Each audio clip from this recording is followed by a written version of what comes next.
নমস্কার আমার প্রিয় বন্ধুরা, ছবির প্রতিভা চ্যানেলে আপনাদের সুস্বাগত। বন্ধুরা, বর্তমানে বৈশাখ মাস চলছে। এই বৈশাখ মাসে রামায়ণ পড়লে বা শুনলে খুবই পুণ্য হয়। যার যা মনস্কামনা পূর্ণ হয়, সকল বাধাবিঘ্ন দূর হয়ে যায়, তো দুঃখ কষ্ট দূর হয়ে যায়, মনের শান্তি হয়। তাই আজ থেকে আমি সুন্দরকাণ্ড শুরু করছি। আর এই সুন্দরকাণ্ড শুনলে সব মনস্কামনা পূর্ণ হয়, সব কষ্ট তো দূর হয়ে যায়। তাই যদি আপনারা পড়েন তাও ভালো, আর কমসে কম এটা যদি শুনেন তাতেও আপনাদের সেই পুণ্যই হবে। তাই আমার বিনতি যে আপনারা এই সুন্দরকাণ্ড অবশ্যই শুনবেন। তবে এবার শুরু করি। রামং লক্ষণং পূর্বজং রঘুবরং সীতাপতি সুন্দরং কাকুস্তং করুণাময়ং গুণনিধিং বিপ্রপ্রিয় ধার্মিকং রাজেন্দ্রং সত্যবত্ত দশরথতনয়ং শ্যামলম শান্তিমূর্তিম পূজন্তং রাম রামতি মধুরং মধুরাক্ষরম আরুঢ় কবিতা শাখং বন্দে বাল্মীকি কোকিলম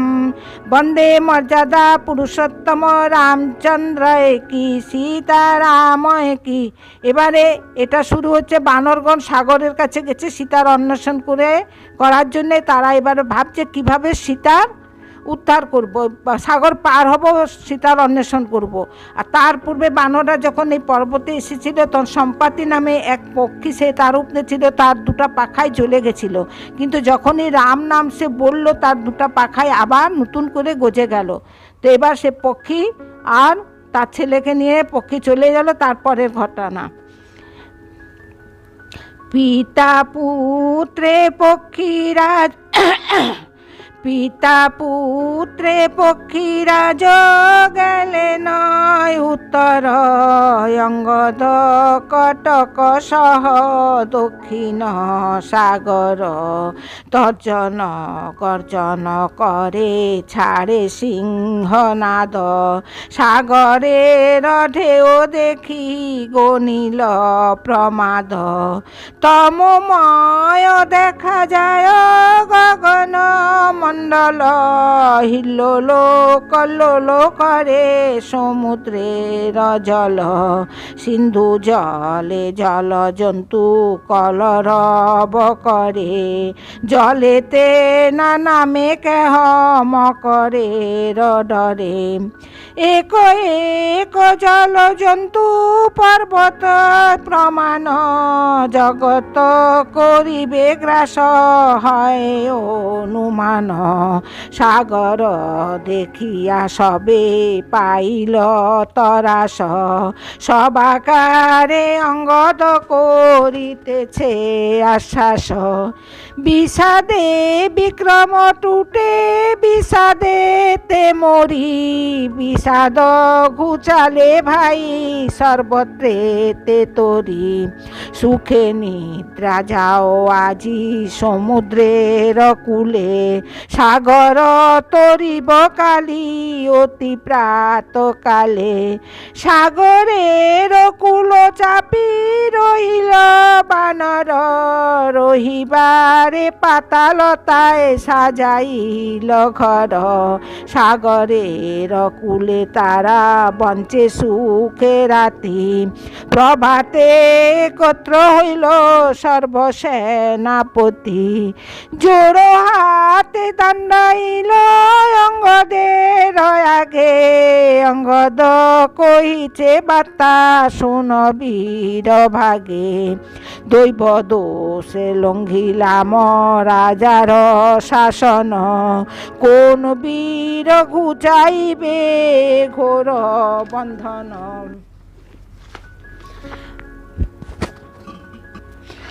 ব্রহ্মার হাতের সুধা ছলে কোন জনে ইন্দ্রের হাতের বজ্র কোন জন আনে প্রখর সূর্যের রশ্মি কোন জন হরে চন্দ্রের শীতল রশ্মি কে আনিতে পারে এ কর্ম করিতে পারে যে এ কর্ম করিতে পারে যে আকৃতি দেখাইয়া বিক্রম সে রাখু সুখ খেয়াতি আনিলে সীতার বার্তা সবে হই সুখী তাহার প্রসাদে গিয়া পত্নী পুত্র দেখি এত যদি বলিলেন কুমার অঙ্গদ কুমার অঙ্গদ মানে বালির পুত্র বালিরাজের পুত্র কুমার এত যদি বলিলেন কুমার অঙ্গদ নীরব হইয়া সবে গণিল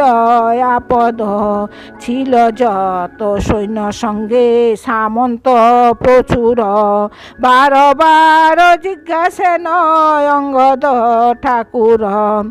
রাজপুত্র অঙ্গদ জিজ্ঞাসে বারে বার উত্তর না দেয় কেন কি ব্যবহার অঙ্গদের বলে সবে সাগর নেহালে মহাঢেউ উঠে পড়ে আকাশ পাতালে অঙ্গদ বলেন কেন করিছ বিষাদ কোন বীর লবে সে রাজার প্রসাদ কোন বীর সুগ্রীবের কোন বীর সুগ্রীবে সত্যে করিবে পার কোন বীর করিবে রামের উপকার কোন বীর করিবে জ্ঞাতির অব্যাহতি সীতায় অন্বেষিয়া আজি রাখ খ্যাতি অঙ্গদের বচন লঙ্ঘি থেকে হনারে আপন বিক্রম সবে কহে ধীরে ধীরে গয় নামে সেনাপতি জমের নন্দন বলে সে ডিঙ্গাইবে 10 যোজন গবাক্ষ বানর বলে তার সহোদর পারি 20 যোজন লঙ্ঘি সাগর সরভ নামেতে বলে মুখ্য সেনাপতি 40 যোজন লঙ্ঘি আমি সরিতপতি তার সহদর বলে সে গন্ধ মাধন আমি লঙ্ঘিবারে পারি 50 যোজন মহেন্দ্র বানর বলে সুসেন কুমার লঙ্ঘিবারে পারি 60 লঙ্ঘিবারে পারি 60 যোজন সাগর দেবেন্দ্র তাহার ভাই বলে সার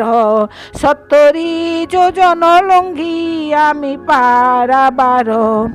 পুত্র বিশ্বকর্মার বলিছে মহাবীর 80 যোজন লঙ্ঘি সাগর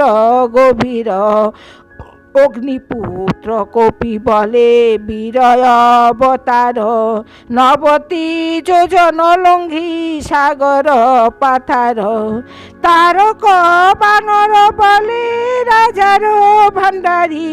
দীনবতী যোজন যে লঙ্ঘিবারে পারি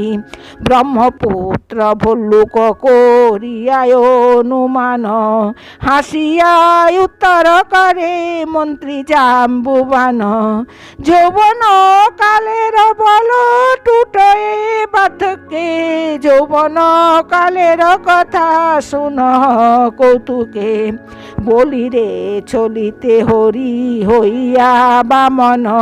তিনি পায়ে জুড়িলেন এ 3 ভুবন পৃথিবীতে যত বীর আছিল প্রবীণ তারা সবে তার পায়ে করে প্রদক্ষিণ জটা ও পক্ষীর সঙ্গে উড়িয়ায় পার বিষ্ণু পদ প্রদক্ষিণ করি 3 বার পূর্বে যেই শক্তি ছিল টুটিল এখন তথাপি লঙ্ঘিব পঞ্চনবতী যোজন লঙ্ঘিলে যোজন শত সিদ্ধ হয় কাজ লাগিয়া যোজন পাছ ভাবিয়া লাগিয়া যোজন পাছ ভাবিয়া মিলাজ এত এত যদি বলিলেন মন্ত্রী জাম্বুবান অভিমানে জলে মহাবীর হনুমান কহেন অঙ্গদ বীর অঙ্গ কোপে জলে সাগর সাগর তরিতে পারি আপনার বলে একলা স্বর্ণপুরী পড়ি গিয়া লঙ্কা আসিবারে নাহি পারি তাহা করি শঙ্কা ভোগে রাখিলেন পিতা না দিলেন শ্রম তে কারণে নাহি জানি আপন বিক্রম সাগর তরিতে কেবাই আছে সেনাপতি দেখাইয়া বিক্রম রাখ নিজ খ্যাতি অঙ্গদের কথা শুনি জাম্বুবান হাসে বীর তুমি হেন কথা কহ কিয়া ভাসে বালির বিক্রম বাপু ত্রিভুবনে জানে তাহার হইতে তব বিক্রম বাখানে একবার কোন কথা তুমি শতবার আসিতে যাইতে পারো সাগরের পার রাজা হয়ে কেন হে করিবে এত শ্রম তুমি গেলে কটকের না রবে জীবন তুমি কটকের মূল মোরা সব ডাল সে মূল থাকিলে ফল পাবে সর্বকাল ঝড়ে বৃক্ষ ভাঙ্গিলে পল্লব নাই রায়